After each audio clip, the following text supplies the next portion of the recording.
What's up, Internet? My name is Michael Cook, this is Blue Giant Media, and we're here to connect through gaming. Today, we're going to take a look at Junk Orbit. This is a game by Daniel Solis and published by Renegade Game Studios. We're going to take a quick overview of the rules, let you know how it plays a little bit, and then we'll come back, I'll let you know what I do like, what I don't like, and who may or may not like Junk Orbit.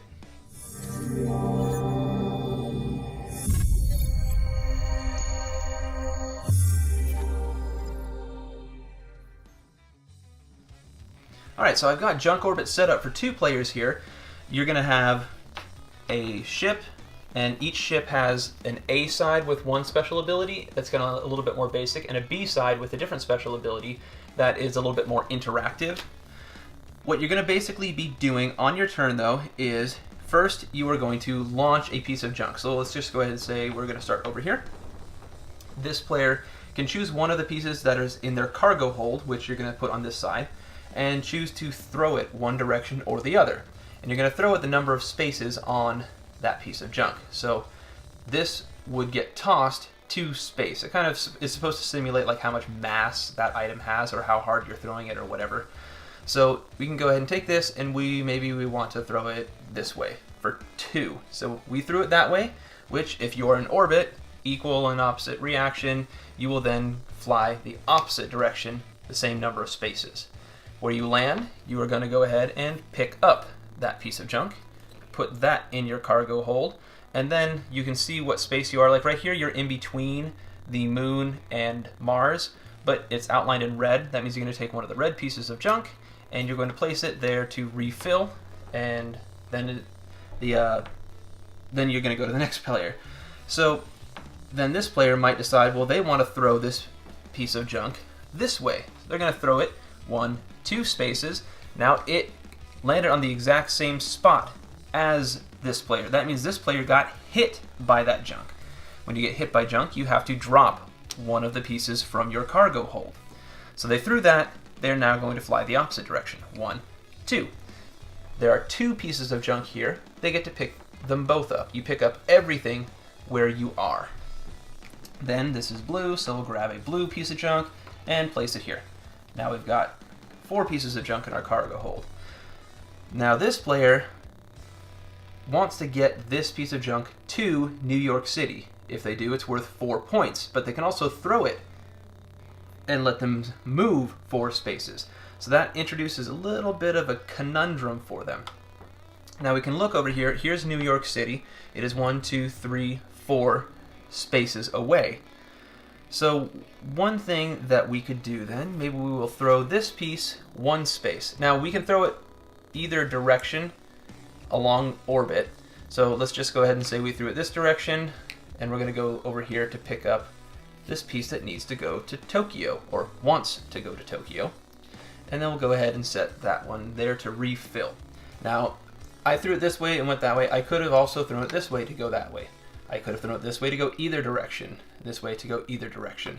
So as long as you throw it one direction in an orbit, you can go the opposite direction. So now we're going to go ahead and jump over here. This player has this piece right here. It is worth 1, which means you can throw it 1, and it wants to go to Johnson. So now we're going to make our first delivery. We could do it a couple different ways. We could take this piece right here, we could throw it this direction so that we go here. Now we have gone to Johnson, so we move it into our deliveries. Or we could actually, and that's called a direct delivery, but we're going to go ahead and show you the other kind, which is the remote delivery. We're going to go ahead and take this piece, and we're going to throw it directly to where it's supposed to go. We're going to make that delivery by launching it to where it is supposed to be, and that will send us the opposite direction. It's not necessarily the smartest move right now because we could have picked up this one that's supposed to go to Delhi, which is worth more, but I just want to be able to illustrate that. So we're going to go ahead and throw this here, which means it is delivered. So we're going to put it on a delivery side, flip it face down. We can look at it to see how many points we have, but no one else is going to see that. Then we'll go ahead and pick up the piece where we landed and refill. It is on the moon, so we are going to refill it with 1 from the moon stack. Over here, now we're going to go ahead and use this player's special ability for the first time. So we right now are going to need to, normally we would need to go 1, 2, 3, 4, 5, 6, 7 to get to New York, but we are going to use this player's special ability, which means that when they are coming into a nexus point between these, they don't have to follow around. They can kind of cut around the corners a little bit there.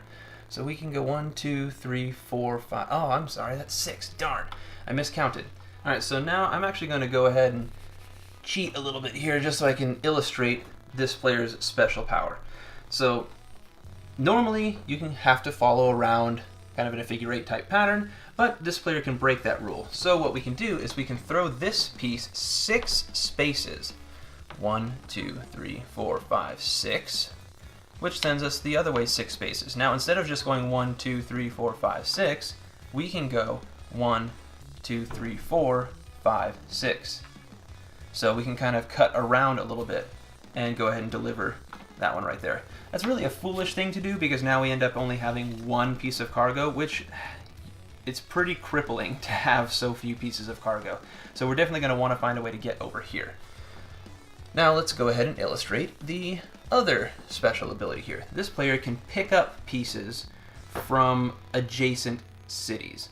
So what we could do, let's see, that one wants to go to Tycho, which is right there. Oh, but that is right. Well, I think that I'm still going to go like this. Send this 1, 2 to go here and pick up all of these. Now's a good time to mention that there is no limit to how many pieces of cargo you can have. Alright, go like that. Now this player, they have this right here. It's the only thing they can do. Let's see if there's any way. 1, 2, 3, 4, 5. I think it's important to pick up more pieces. So 1, 2, 3, 4, 5 to go 1, 2, 3, 4, 5 and pick up both of these. Then over here, Mexico City, where is that one? It's all the way on the back side. 1, 2, 3, 4, 5, 6, 7, 8 it would need to be. Well, I could throw this 1, 2 to go 1, 2, which means I would go 1, 2, 3, 4, 5, 6 to throw that one next. Do a little remote delivery. So as you can see, it's really fun to try and plan out where you want to go. There's a couple different ways you can do this. You can kind of try and do these remote deliveries and just kind of sit in the middle and jump back and forth as much as you can, especially with something like this that lets you pull. You can land right here and grab something from right next to it. Like I could have landed right here and taken this piece, which only needed to go 1 space over. But I wanted to pick up lots of pieces. So there's that give and take, trying to decide how much mobility do you want. The pieces like this, you can throw them really far, but you could also score a lot of points with them. So like this player right here, see, they are not really that close to Cerberus, so maybe they decide that they want to pick up 1, 2, 3. Right now, just getting more pieces is so important. But I can go ahead and throw this there to go here and pick that piece up. Throwing that there is going to make this player drop the piece, but that's okay because now they're going to throw this 1, 2, 3, 4, 5, 6, do a remote delivery, which sends them around 6 spaces, which they can either go 1, 2, 3, 4, 5, 6. So they can go around here, they can go around here, they could go around to Istanbul. I think we're just going to go 1, 2, 3, 4, 5, 6 and pick up a couple more pieces. So what you're going to do now is you'll go ahead and keep playing like this, going back and forth, making deliveries, and you can deliver, if you got, for instance, 4, like if I have both of these pieces for Tokyo, and I get over to Tokyo, I deliver them both in one go. So you're going to play until these stacks are depleted so that you can't refill. So if all of these are gone, let's say someone goes here to pick up that one and nothing can refill it, that means you're in the last round, and at the end you're going to flip these all over and you're going to see who's gotten the most points. Most points is going to be the winner. There's also on the back of this, there is a dark side to each of them, which is going to give you rewards for completing like certain numbers of the different types of deliveries, and you'll get like bonus points for some of them, or bonus points during the game or end game. And then if you play with more players, it kind of adds some extra satellites around. Like there's an extra moons that go on the outside of Mars that give you even more options for kind of throwing things and moving around different directions. And that is the game. Alright, so now that you know a little bit more about how Junk Orbit plays, I want to let you know what I do like about it. First of all, I'm not really big on pick up and deliver games. It's not my favorite genre, but this one, it's light enough that I enjoy it, and I think one of my favorite things about it is the movement aspect. The way you have to throw junk one direction to go the other. I just think that's really fun, especially the kind of push and pull between, okay, well this piece is worth a lot of points, but if I throw it, then I can move really far and deliver more pieces. So I think that's a really cool decision that you have to make. I really enjoy making that painstaking decision each time. So I really like that aspect of it. It's a fairly unique theme. I'm not a big theme person, but it's interesting. The thing that I do like is the art. I think it's the color palette. It's just really fun to look at. It has a good table presence. So I think that that's one strong suit for me anyway. Also, it's a quick game. It's light. It flows really quickly. I think it's a great gateway weight game, and I think that's one of the reasons why I like it, even though it is a pick up and deliver game, which, like I said, is not my favorite. So some of the things that I don't like about it, biggest complaint is the box. I've seen people who think it's really cool when they see it on a shelf. Most of them are non-gamers, but it bugs the heck out of me. Like, why? How am I supposed to fit this on a shelf? It's really frustrating. Right now, I store it in a leftover expansion box from a different game that I put like a label over it so that I can know that it's not actually the expansion for that other game, because I want it to fit on the shelf in a way that makes sense and is space efficient, because I don't have a lot of extra space. The other thing I don't like about it, it's not so far as to say I don't like it, it's just I wanted more from the unique powers for each of the different ships.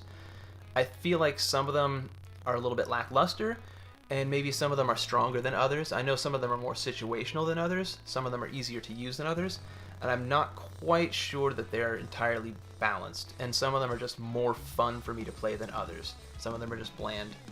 So I wanted a little bit more, but the fact that they're there is still really nice, and it's a big plus for me. So who is going to like this game? If you're really a big fan of gateway weight games, this is right there for you. It's a great gateway that's still a lot of fun and has some really good decisions that you have to make when you can teach somebody who's not really into gaming that much. I've had this work really well with non-gamers, so it's perfect for that. Also, if you're just a fan of pick up and deliver, this is a really good one, and I think extremely underrated. So I think that you should definitely take a look at this if you like pick up and deliver games. However, you're not going to be a big fan if you're looking for something crunchy like Steam or something like that. It's not this game. It's light, quick, fun. It's also relatively low confrontation, not a whole lot of player interaction, but when you have to drop a piece of junk, when you're not carrying very many, that can be a big nuisance. So I would just highly recommend, when you do play the game, don't get caught with no junk. You need to keep a good amount of junk in your cargo hold in case you need to move, also just in case you get hit with junk. And I think that may be one thing that bothers people too, is you can just kind of putt around and pick up a whole bunch of stuff and then just go across and deliver like tons. There's not a limit to what you can hold in your cargo hold. So maybe some people might want to house rule it or something like that so that you are limited in how much cargo you can carry, because it's very clear that, to me anyway, that getting a whole bunch of stuff and then going to deliver is better than grab one or two and then go over here and deliver and just do like little small quick deliveries. That can work, but only if the tiles kind of come up just right. I tend to like to kind of float back and forth, but getting a pretty decent number of pieces of junk before I move to the other side to get the payoff. So I think you have to be careful of that if you have some tendencies one way or the other as far as player interaction or confrontation and what your personal preference is for those two things, you're going to want to take that into account.